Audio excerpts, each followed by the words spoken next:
ทียมและอำเภอศรีเมืองใหม่ครับเป็นที่เคารพนับถือของหลวงพ่อพระครูดอนธรรมพรครับและปัจจัยมารวมจำนวน 1,000 บาทครับท่านคณะกรรมการวัดมะเร็งขออนุโมทนาบุญครับหลวงพ่อจากอำเภอ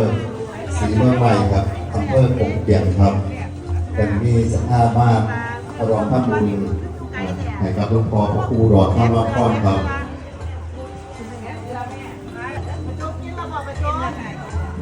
สำหรับสมาชิกสภาเทศบาลเมืองเดียวรมปัญญาสูงเด้อครับสำหรับมื้อนี้ครับเป็นมื้อฉลองอาทิตย์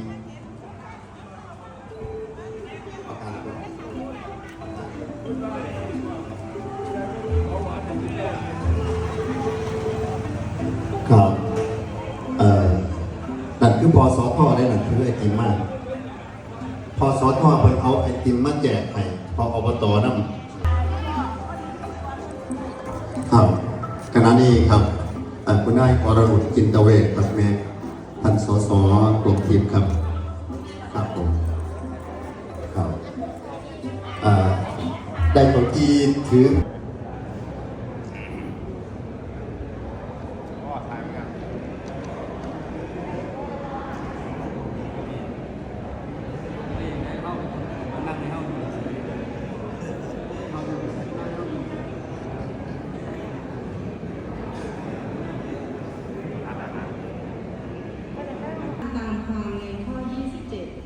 แห่งกฎมหาเถรสมาคมฉบับที่ 24 พุทธศักราช 2541 ว่าด้วยการแต่งตั้งถอดถอนพระสังฆาธิการออกตามความในพระราชบัญญัติคณะสงฆ์พุทธศักราช 2505 แก้ไขเพิ่มเติมโดยพระราชบัญญัติคณะสงฆ์ฉบับที่ 4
นิโร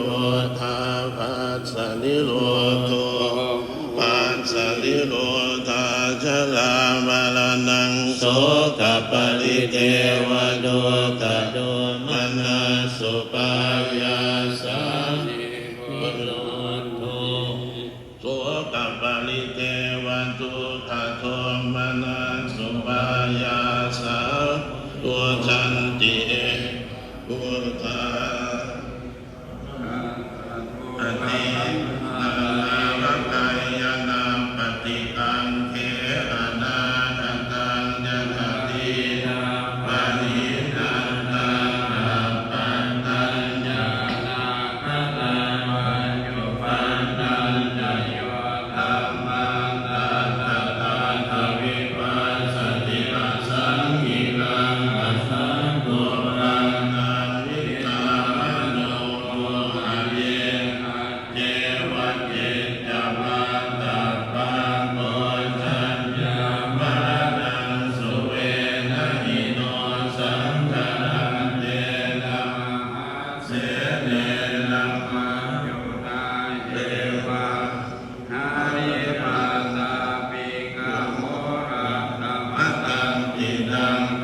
ทาเท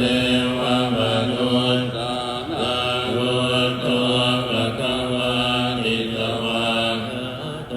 ภะคะวะตาธัมโม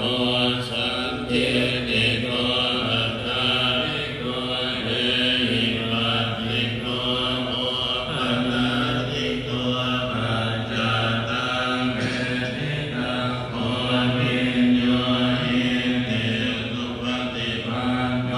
ภะคะวะโตสาวกสังโฆสุปฏิปันโนภะคะวะโตสาวกสังโฆ